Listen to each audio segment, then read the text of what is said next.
ఇది ఇది కాంట్రవర్సీ అని కాదు, సపోజ్ ఈ సినిమాలో జూనియర్ ఎన్టీఆర్ అయితే ఎలా ఉండేది? ఇప్పుడు చూడండి ఎలా అంటే, ఇప్పుడు ఒక పరుగు పందెం పెట్టాం అనుకోండి, 100 మీటర్స్ పరుగు పందెం, ఇద్దరు వ్యక్తి పరిగెడతారు అనుకోండి, ఎవరు గెలిచారని చెప్పొచ్చు.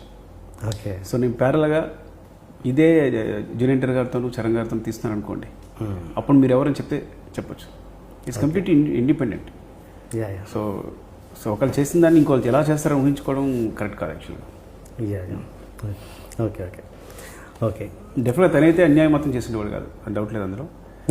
సో ఎవరితో ఇప్పుడు డెఫినెట్గా రామ్ చరణ్, మహేష్ ఎవరు, Tarak, even because their artist they're become stars అంతే, అంతేగాని.